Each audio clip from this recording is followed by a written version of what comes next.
সম্ভাব্য মন্ত্রী উনি অলরেডি আমার মনে হয় নির্বাচনে নির্বাচিত হয়ে গেছেন। শুধু 12 তারিখের দরকার এবং 12 তারিখে আপনারা সকাল সকাল ভোট দিয়ে আমাদের মান সম্মান রাখবেন। খালপুলিয়াবাসী রেকর্ড সৃষ্টি করবে। ধন্যবাদ। প্রধান অতিথি বক্তব্য দেবে। এবার আপনাদের সামনে প্রধান অতিথি বক্তব্য দেবে ওনার মূল্যবান কথা আপনারা শুনবেন। ধন্যবাদ, ভালো থাকবেন।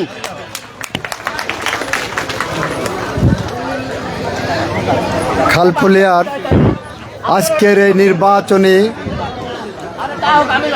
জনসংযোগ কর্মসূচিতে উপস্থিত সম্মানিত সভাপতি, এখানে উপস্থিত বিএনপির বিভিন্ন স্তরের নেতৃবৃন্দ, এখানে উপস্থিত খালপুলিয়া এলাকার জনগণের একাংশ, উপস্থিত মা বোনেরা, দিদিরা, উপস্থিত দাদারা, ঠাকুরদারা, ঠাকুমারা, বৌদিরা, সবাইকে জানাচ্ছি আমি শুভেচ্ছা। আমার সাথে একজন ভদ্র মহিলা আসছেন, আমি ওনার সাথে থাকি। উনি আমাকে ওনার বাসায় থাকতে দেন, খাইতে দেন, সম্পর্কে আমার বউ হয়।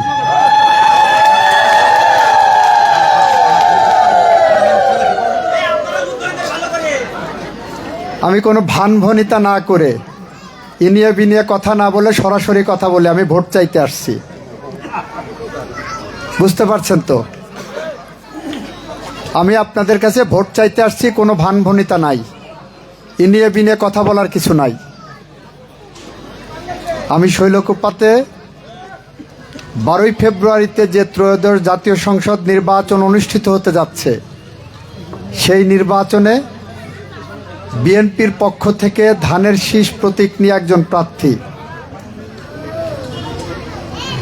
আপনাদের সম্পর্কে একটা পাবলিক পারসেপশন আছে, জনধারণা, যে সনাতনী ধর্মীরা নৌকা মার্কা দেখলে পরে নৌকাতে ভোট দেন। এবার নৌকা নাই, এবার আমরা আর মৌলবাদী একটা সংগঠন আছে, তারা দাঁড়িয়েছেন লাঙ্গলবা কি বলে দাড়িপাল্লা। আশা করব এবার আপনাদের ভোট ধানের শীষে যাবে। কেন ধানের শীষে যাবে তার কয়েকটি ছোট ছোট কথা বলি। কেন আপনারা এবার ধানের শীষে ভোট দেওয়া উচিত আপনাদের, কেন আমি আপনাদের ভোট পাওয়ার ন্যায্য হকদার। এই পাশে যারা আছেন আপনারা একটু শান্ত হন, কথা বলার সময় একটু সাউন্ড কম করবেন। এই সোহেল, তুমি তোমার ওখান থেকে লোক সরাও, ওখানে মা বোনেরা দাঁড়িয়ে আছেন, তাদের একটু স্পেস দাও। আপনার এই যে আপনি মাফলার পর আপনি একটু ডাইনে চলে যান, আপনি একটু ডাইনে চলে যান, ওখানে মা বোনদের কাছে একটু স্পেস দেন, ওনাদের ভালোভাবে দাঁড়ানোর জায়গা দেন। কেন ধানের শীষে ভোট দেবেন, কেন আমাকে ভোট দেবেন? আমার সম্পর্কে, নিজের সম্পর্কে নিজের গুণকীর্তন করা আমার শরম লাগতেছে। আমার সম্পর্কে খুব বেশি আমি কথা বলতে চাই না। আমি বাংলাদেশের অ্যাটর্নি জেনারেলের পদ ছেড়ে আপনাদের কাছে নির্বাচনে এসেছি ভোট ভিক্ষা করতে।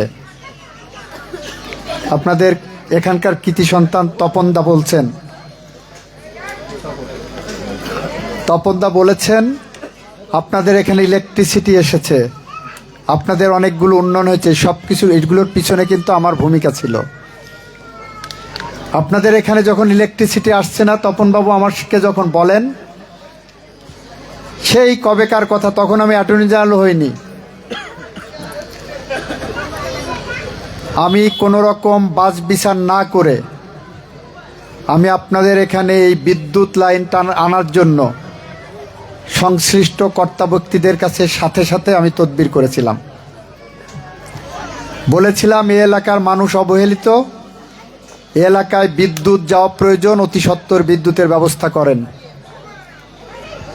আমি ভোট চাইতে আসার আগেই আপনাদের উন্নয়নের চিন্তা করেছি। এই যে এখানে আপনারা দাবি করলেন না রাস্তা চাই, এই এলাকায় ইতিমধ্যেই খালফলিয়া মন্দির থেকে ফিরাগাতি পর্যন্ত একটা রাস্তার টেন্ডার হয়ে গেছে। আমি ভোট চাইতে আসার আগেই কিন্তু এই কাজ আপনাদেরকে দিয়ে এসেছি। আমি অ্যাটর্নি জেনারেল থাকা অবস্থায় শৈলকুপা থানায় ৭১টা রাস্তার কাজ শুরু হয়েছে, ৭১টা রাস্তার টেন্ডার হয়েছে। তার মধ্যে আপনাদের এই টেন্ডার হয়ে গেছে। টেন্ডার হওয়া মানে এখন সঠিক কন্ট্রাক্টর এসে কাজটা শুরু করবেন। সরকারের জায়গা থেকে আর কোনো বাধা নাই। খালফালিয়া থেকে ফিরাগাতি পর্যন্ত যদি পাকা রাস্তা হয়ে যায়, তারপরে তো হাইওয়েতে আপনারা উঠে যাবেন।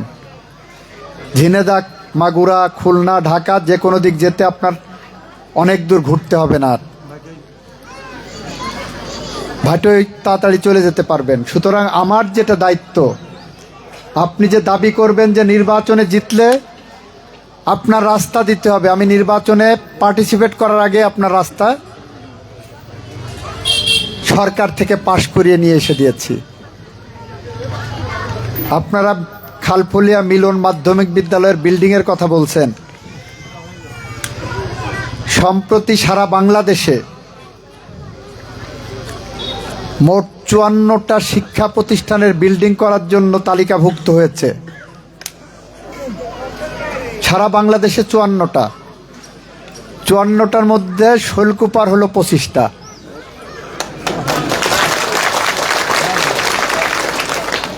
শৈলকুপার ২৫টার মধ্যে আপনার মিলন মাধ্যমিক বিদ্যালয় সেই তালিকায় আছে। আমি ভোট চাইতে আসার আগে আমি কোনো বাছ বিচার না করে, এই যে আপনাদের এখানে আমাদের নেতা আছেন, আমাদের সাহেব আলী সাহেব আছেন, আমাদের হাবিবুর রহমান সাহেব আছেন, আমাদের পলি খাতুন আছেন, তাদেরকে বলা হয়েছিল আপনারা আপনাদের এলাকার কোন কোন স্কুলের জন্য কাজ দরকার সেই তালিকা দেন, কোন রাস্তা দরকার তালিকা দেন।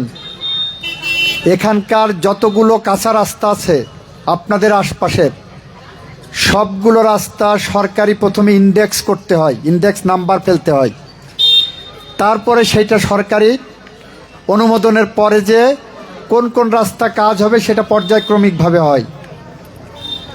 শৈলকুপা থানার প্রত্যেক বাড়ি বাড়ি পৌঁছানোর জন্য ৩৭৫টি রাস্তার ইন্ডেক্স আমরা অন্তর্ভুক্ত করিয়েছি বিগত কয়েক মাসের মধ্যে। সুতরাং আমার সমস্ত স্বপ্ন জুড়ে শৈলকুপার উন্নয়ন আছে। আমি ভোট চাইতে আসার আগে, ভোটের ঘোষণা হওয়ার আগেই আমি সেই কাজ করার চেষ্টা করেছি। ৭১টি রাস্তা। আপনারা কি কেউ বলতে পারবেন শৈলকুপা থানায় মন্দির, শ্মশান মিলে কতগুলো প্রতিষ্ঠান আছে হিন্দু ধর্মাবলম্বীদের? কেউ বলতে পারবেন? পারবেন না। ১২৫টা প্রতিষ্ঠান আছে, মন্দির, শ্মশান মিলে, মঠ মিলে। গোটা শৈলকুপা থানায় সনাতনী ধর্মাবলম্বীদের ধর্ম পালনের জন্য ১২৫টা প্রতিষ্ঠান আছে, তার মধ্যে শ্মশানও আছে। পর্যায়ক্রমিকভাবে আমরা মসজিদে, মন্দিরে, গির্জা যদিও এখানে নাই, আমরা এই ধর্মীয় প্রতিষ্ঠানগুলোতে সরকারি অনুদান আনার ব্যবস্থা করেছি। তার মধ্যে শ্মশান এবং মন্দির, মঠ মিলে ইতিমধ্যেই গত ১ বছরের মধ্যে, ১ বছর সময়ের মধ্যে আমরা ৫৫টি মন্দির এবং মঠকে আমরা সরকারিভাবে আর্থিক অনুদানের ব্যবস্থা করেছি, যার টাকা অলরেডি পেয়ে গেছেন ওনারা। ৫০,০০০ থেকে ১ লক্ষ থেকে ৫ লক্ষ টাকা পর্যন্ত ক্ষেত্রভেদে আমরা এরকম ৫৫টি সনাতনী ধর্মাবলম্বীদের, হিন্দুদের ধর্মীয় প্রতিষ্ঠানকে সহযোগিতা করার ব্যবস্থা করেছি। কয়েকশো মসজিদ, মন্দির, ঈদগাহ, গোরস্থানের করেছি ব্যবস্থা। আমরা ভোট করতে আসার আগেই, নির্বাচনে ঘোষণা হওয়ার আগেই এই ব্যবস্থা করে এসেছি। আমাকে যদি ভোট দেন আপনারা ঠকবেন না। আমাকে ভোট দিলে আমার প্রতিদিনের কর্মব্যস্ততার মাঝে শৈলকুপার উন্নয়ন ভাবনা থাকে। আমি যত ব্যস্তই থাকি, শৈলকুপার 289টি গ্রাম, 14টি ইউনিয়ন, একটি পৌরসভা, 3,25,278 জন ভোটার, 4,62,000 মতো জনসংখ্যা, এই সব কিছুই আমার নিত্যদিনের স্বপ্নময় জীবনের মধ্যে থেকে যায়। আমি চাই এই বলে মোর নাম খ্যাত হোক, আমি তোমাদেরই লোক। এটাই আমার প্রত্যাশা। এখন দু একটি কথা বলি। 5ই আগস্ট 2024 সালে যখন শেখ হাসিনা পালিয়ে যান, যেদিন, ওই দিন শৈলকুপাতে কবিরপুর মোড়ে আপনাদের সনাতন ধর্মীয় একজন সদস্যের গায়ে একজন লোক থাপ্পড় দিয়েছিলেন। ওর অপরাধ ছিল, ওই ছেলেটা দোকানদারি করে, যে সনাতন ধর্মীয় আপনাদের সদস্য, তার দোকানে 1.5 বছর আগে, 5ই আগস্ট 2024 1.5 বছর আগে তার দোকানে একজন ওষুধ কিনতে এসেছিল। লাইনে ভিড় হয়েছিল, 15 মিনিট অপেক্ষা করতে হচ্ছে। এই কারণে ওই প্রতিশোধ নেওয়ার জন্য 1.5 বছর পরে এসে থাপ্পড় দিয়েছে। আমাকে এক ভ্যানওয়ালা এটা দেখে টেলিফোন করে জানালো। তখন আমি বাংলাদেশের অ্যাটর্নি জেনারেল হইনি। 5ই আগস্ট সন্ধ্যার দিকে বললেন যে অমুক দোকানদারকে একটি থাপ্পড় দিয়েছে অমুক গ্রামের এই ছেলেটি। আমি সাথে সাথে আমার স্থানীয় বিএনপি নেতাদের, এই যে এখানে শৈলকুপার পৌর মেয়র সাহেব আছেন, ওনাকে নির্দেশ দিয়েছিলাম ওই ছেলেকে এবং তার বাবাকে যেখানে পাক খুঁজে নিয়ে এসে এই দোকানদার ছেলেটার কাছে মাপ চাইতে হবে, তার পরিবারের কাছে মাপ চাইতে হবে, এই সনাতনী ধর্মীয় এই ছেলেটির কাছে মাপ চাইতে হবে। ওই ছেলেটির নাম ছিল দীপক, ওর বাবার নাম হলো নিধির দা, উনি কাঠ মিস্ত্রি পেশায়, আর ছেলেটি ওষুধের দোকানের মালিক। আমাদের পৌর মেয়র, শৈলকুপা পৌরসভার সাবেক মেয়র, সফল মেয়র, উনি 1 ঘন্টার মধ্যে ওই নির্যাতনকারী ছেলেটিকে ধরে এনে তার বিচার করেছিলেন জনসমক্ষে। ওই দিন সন্ধ্যার পরে আমি মাঝরাত পর্যন্ত সনাতনী ধর্মীয় লোকদের কমপক্ষে 50টা ফোন পেয়েছি, ধন্যবাদ জানিয়েছে আমাকে। তারপরের থেকে এই শৈলকুপায় সনাতনী ধর্মীয় লোকদের দিকে কেউ সন্ত্রাস করার সাহস দেখায়নি, কেউ চোখ রাঙিয়ে কথা বলার সাহস দেখায়নি। আপনারা জানেন শৈলকুপা থানায় বিভিন্ন গ্রামে কাজে হয়, মারপিট হয়। প্রতি বছর মুসলমানদের ঈদের সময় কোনো না কোনো গ্রামে মারপিট হয়ে কোনো মায়ের বুক খালি হয়, নিহত হয়, কেউ হত্যাকাণ্ডের শিকার হয়, লাশ পড়ে 2-1টি, মানুষ আহত হয়। হাসপাতালের বারান্দায় তাদের আর্তচিৎকারে মানুষের হাসপাতালের বাতাস ভারী হয়ে যায়। আমি বাংলাদেশের অ্যাটর্নি জেনারেল হওয়ার পর শৈলকুপার দিকে বিশেষ দৃষ্টি দিয়েছিলাম। আমি আমার এই সমস্ত নেতৃত্বদেরকে সাথে নিয়ে, নেতাকর্মীদের সাথে নিয়ে নির্ঘুম রাত কাটিয়েছি। গত 17 মাস সময়ের মধ্যে শৈলকুপায় 3টা ঈদ হয়েছে। আলহামদুলিল্লাহ শোলকুপার মাটিতে একটিও লাশ কোনো ঈদে পড়েনি। কোনো গ্রামে আমি কোনো কাজে হতে দেইনি। এই শান্ত পরিবেশ আমরা বজায় রেখেছি আমাদের সদিচ্ছা দিয়ে। কোথাও কোনো দুর্ঘটনা ঘটেনি। আপনাদের পূজা হয়েছে, আপনারা কোনো দুর্ঘটনার শিকার হয়েছেন? আপনাদের এখানে পূজা হয়েছে, কোনো রকম কোনো অপ্রীতিকর ঘটনা ঘটেছে? আমরা হতে দেইনি। আপনারা যাতে নির্বিঘ্নে পূজা করেন সেই কারণে আমাদের নেতৃবৃন্দ নির্ঘুম রাত কাটিয়েছে। আমরা প্রত্যেকটা মন্দিরে পাহারা ব্যবস্থা করেছি যাতে এখানে কোনো রকম চাঁদাবাজি, সন্ত্রাসী বা অপ্রীতিকর কোনো ঘটনা না ঘটে। এটা আমরা করেছি। এখন আসেন অন্য কথায়। এবারে যদি বিএনপিকে ভোট দেন, বিএনপি যদি ক্ষমতায় যায়, বিএনপি কয়েকটি জনকল্যাণমুখী কার্যক্রম হাতে নিয়েছে। তার মধ্যে একটি হলো নারীরা, এই যে মা বোনেরা আছেন, খালারা আছেন, ফুপুরা আছেন, দিদিরা আছেন, দিদিমারা আছেন, আপনারা খুব মনোযোগ দিয়ে কথাটি শুনবেন। 5ই আগস্টের পরে, এই 5ই আগস্ট আসার আগে 4,500 মানুষকে গুলি করে হত্যা করা হয়েছিল 16 বছরে। 700 মানুষকে গুম করা হয়েছিল। 60 লক্ষের উপরে মানুষকে মিথ্যা গায়েবী মামলায় আসামি করা হয়েছিল। 10 বছর আগে যারা মারা গেছে তাদের বিরুদ্ধেও আসামি করা হয়েছিল। মাত্র 20 দিন সময়ে 2024 সালের 16 জুলাই থেকে 5ই আগস্ট পর্যন্ত 20 দিন সময়ে 1400 মানুষকে গুলি করে হত্যা করা হয়েছে। 30,000 মানুষকে পঙ্গু করা হয়েছে। এই রক্তাক্ত পথ দিয়ে যখন অন্তর্বর্তীকালীন সরকার ক্ষমতা আসলেন, তখন বেগম খালেদা জিয়া তার নেতাদের ডেকে বললেন,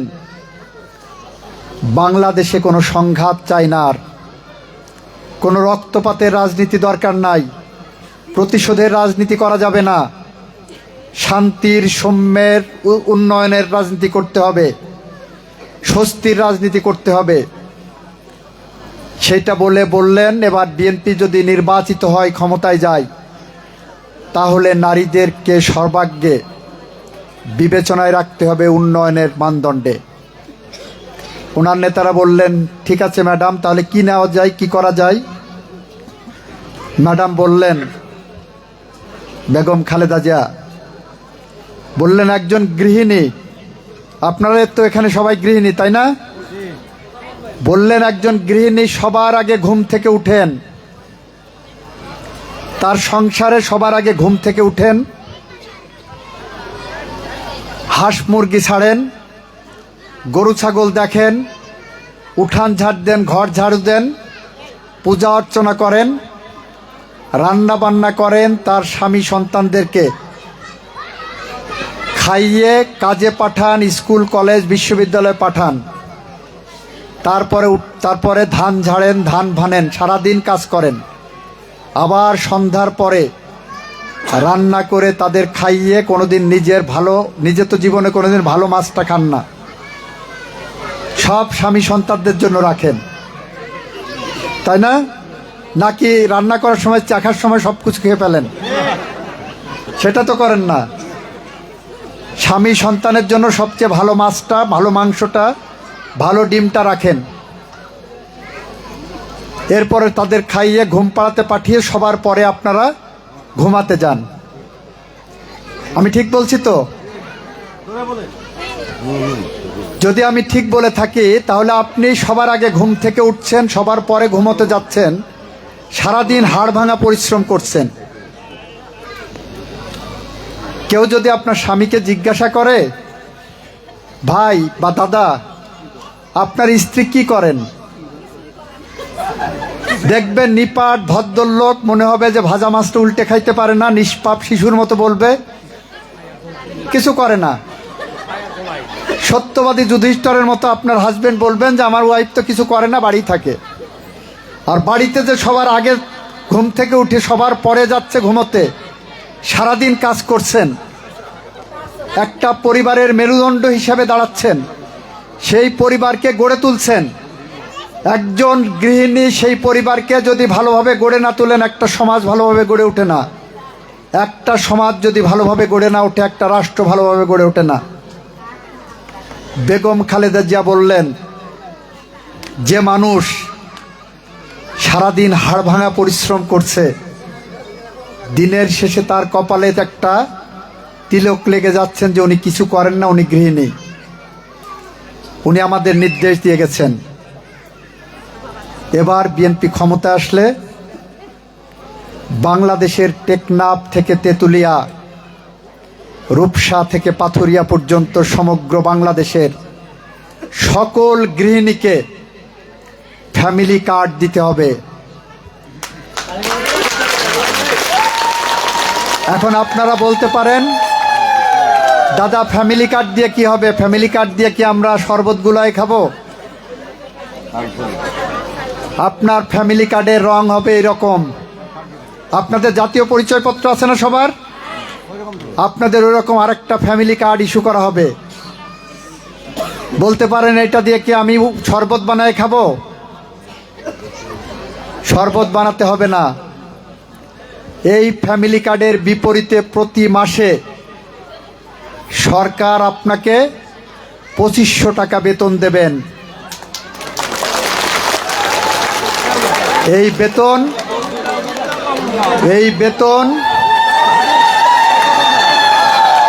বেতন কেন জানেন? আপনি জানেন না এই বেতন কেন দেবে সরকার? বিএনপির মহাপরিকল্পনার মধ্যে এটা কেন এনেছি আমরা? কারণ আপনি রাষ্ট্রকে প্রতিদিন সকাল থেকে সন্ধ্যা পর্যন্ত এই রাষ্ট্র ব্যবস্থার ভালোর জন্য আপনার পরিবারের এখানে আপনার পোস্টিং হয়েছে ধরে নেবেন, আপনার পরিবারকে আপনি স্বাবলম্বী করবেন। আপনি যদি 2500 টাকা পান, আপনার স্বাদ আহ্লাদ মিটাতে পারবেন মাসে। আপনি ডিম কিনে বাচ্চা ফুটায় মুরগি পালন করতে পারবেন, হাঁস পালন করতে পারবেন, গরু ছাগল পালন করতে পারবেন। এটা আমাদের কর্মসূচির অংশ। আমি বুঝাতে পেরেছি? সুতরাং বিএনপি এবার ক্ষমতা আসলে মা বোনদের জন্য প্রতি মাসে প্রত্যেক গৃহিণীকে 2500 টাকা করে বেতন দেবেন, যেটা পরবর্তী বছরে আমরা আরো বাড়ানোর চেষ্টা করব।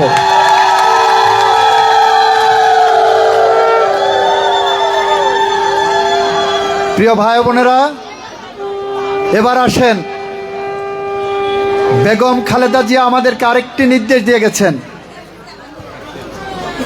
সেটি হলো কৃষকের জন্য,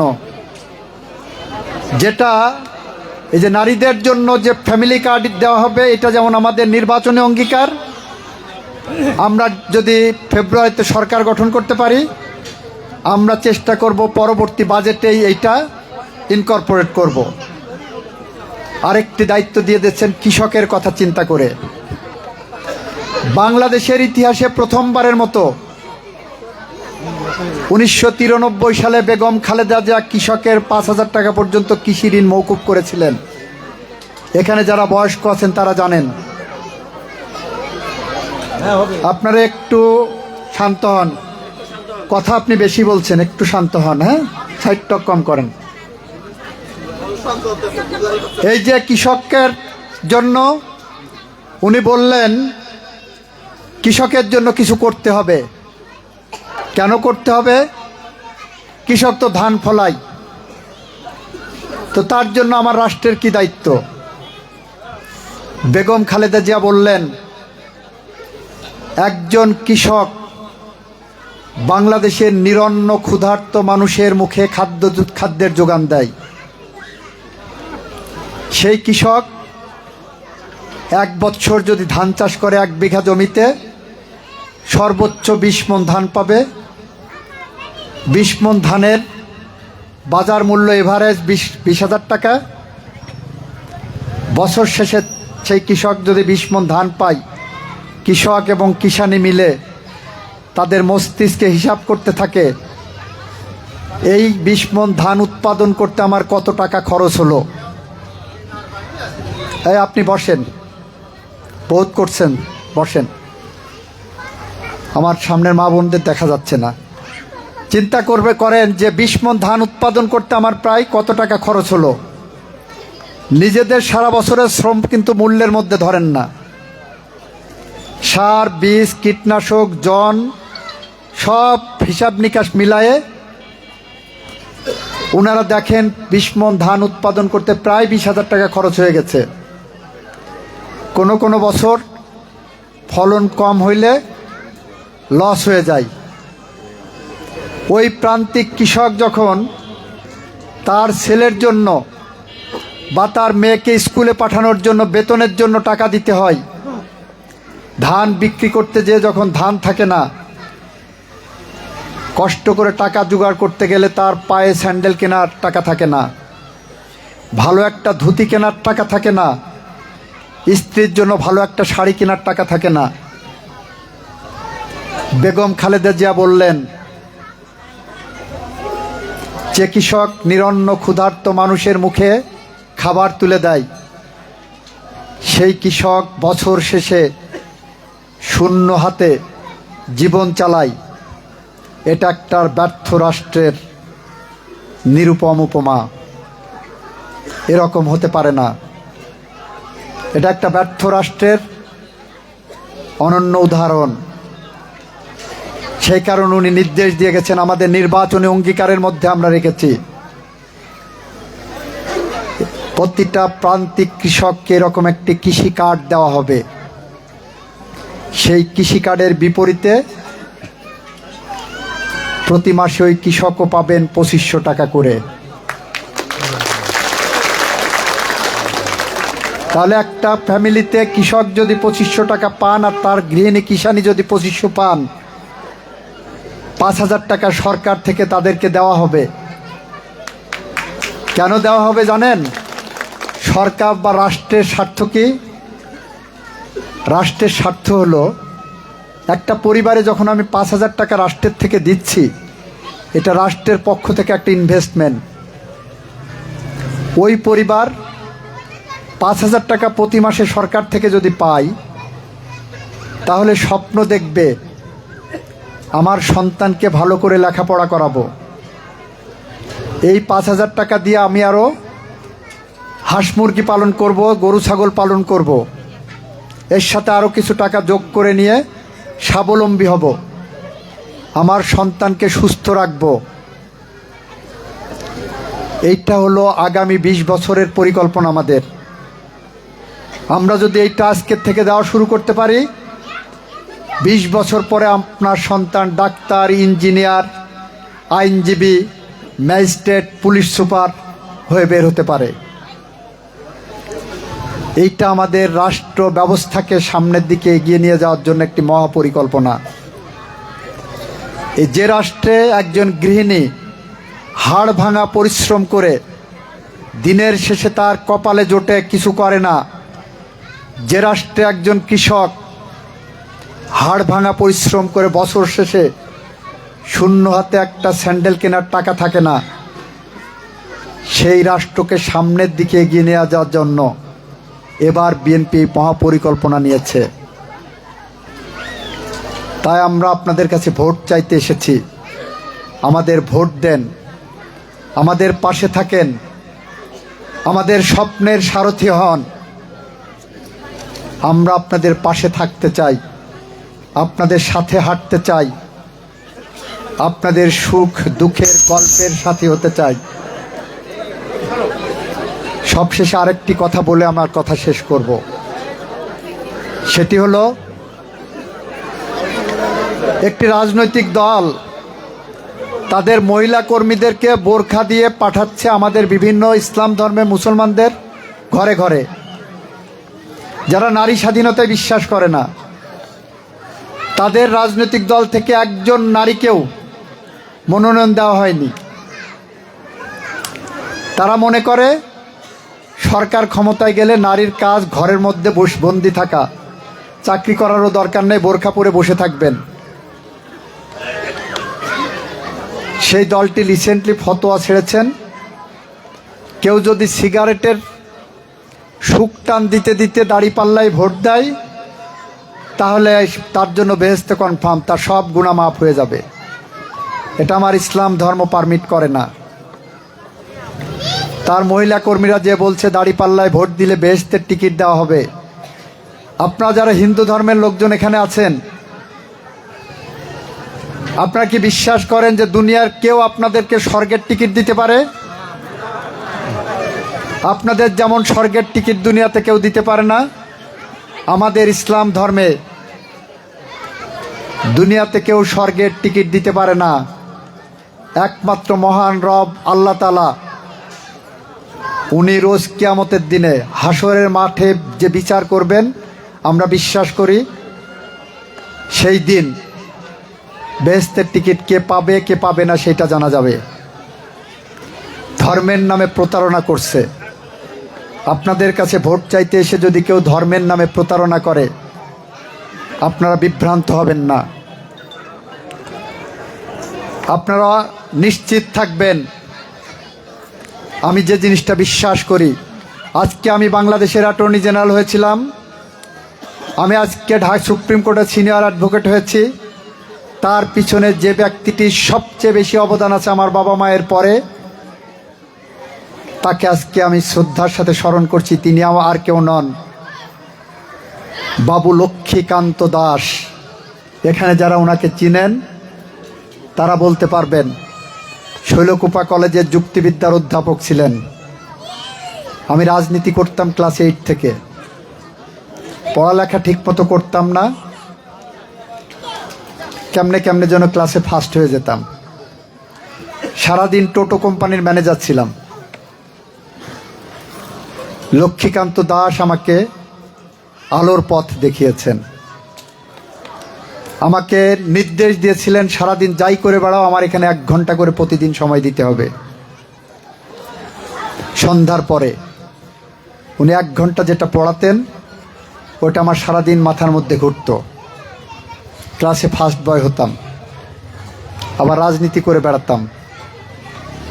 আমার রাজনৈতিক সমস্ত কর্মকাণ্ড ছিল অসাম্প্রদায়িক রাজনীতি। আমি বিশ্বাস করি মনে প্রাণে, আজকে যদি ব্লেড দিয়ে আমার হাত কাটা হয়, রক্তের রং লাল হবে।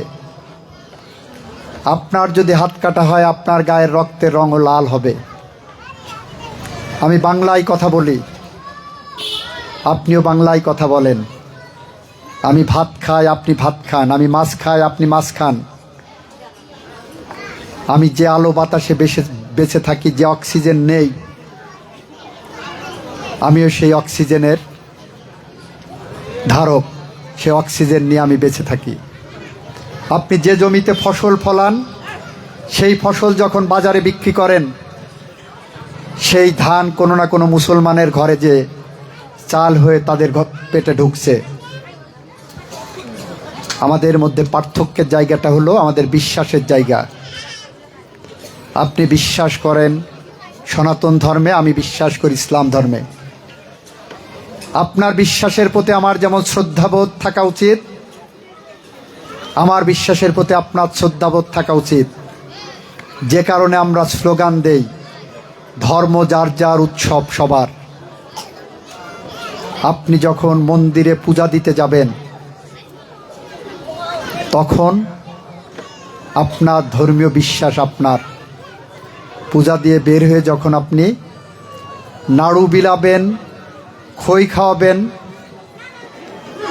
তখন সেটার ভাগ কিন্তু আমরাও নেই, আমরাও খাই। ঠিক একইভাবে যখন ঈদের নামাজ পড়ে বের হয়ে আসার পরে উৎসব হয়, মুসলমানের ঘরে আপনারা অনেকে দাওয়াত পান না? পান। সুতরাং আমি মনে প্রাণে একজন অসাম্প্রদায়িক মানুষ। আমি আপনাদের ভোট ভিক্ষা করতে এসেছি। আমাকে ভোট দেবেন, ঠকবেন না। 12 তারিখ সবাই ভোট দিতে যাবেন, হাজির হয়ে ধানের শীষে ভোটটা দেবেন। আমি আপনাদের ঠকাবো না। আমি যে কথা বলি আমি সেটা রক্ষা করি। এখানে জলাবদ্ধতার যে সংকটের কথা বলা হয়েছে, আপনাদের অবগতির জন্য জানাচ্ছি, এই যে আমার এখানে সোহেল আছে, সোহেল খান, এগুলো দেখাশুনো করা আমাদের ডেভেলপমেন্ট ওয়ার্ক। পানি উন্নয়ন বোর্ডের সাথে কথা বলে ইতিমধ্যেই আপনাদের এখানে কালভার্ট নির্মাণ করার জন্য আমরা উদ্যোগ নিয়েছি। খাল খননের জন্য খাল খনন করে উদ্যোগ নিয়েছি, আমরা সেইটা সম্পন্ন করতে পারবো বলে আশা করি। নির্বাচনের পরে যে এটা আমি টপ প্রায়োরিটি দিয়ে কাজ করব। অনেকক্ষণ কথা বললাম, সব শেষে এই মন্দিরের পুরোহিতদের উদ্দেশ্যে বলি, বাংলাদেশের মসজিদে ইমাম আছেন, বাংলাদেশের মসজিদে মুয়াজ্জিন আছেন, এই মন্দিরে পুরোহিত আছেন না, সেবায়েত আছেন না, আছে তো। বিএনপির নির্বাচনী অঙ্গীকারের অন্যতম একটি হলো এই যে পুরোহিত, সেবায়েত, ইমাম, মুয়াজ্জিন, এরা সমাজের রেসপেক্টেড মানুষ, তাই তো। এরা আপনার পূজা অর্চনা করেন, মারা গেলে পারে আপনার যা পূজা অর্চনা লাগে করেন, নিত্যদিন পূজা অর্চনায় গাইড করেন। সরকার থেকে ওনারা কোনো ভাতা পান না। আমরা সিদ্ধান্ত নিয়েছি এবার ক্ষমতায় গেলে, এটা আমাদের নির্বাচনী অঙ্গীকার, এবার ক্ষমতায় গেলে ইমাম, মুয়াজ্জিন, পুরোহিত, সেবায়েত তাদের মাসিক বেতনের আওতায় আনা হবে।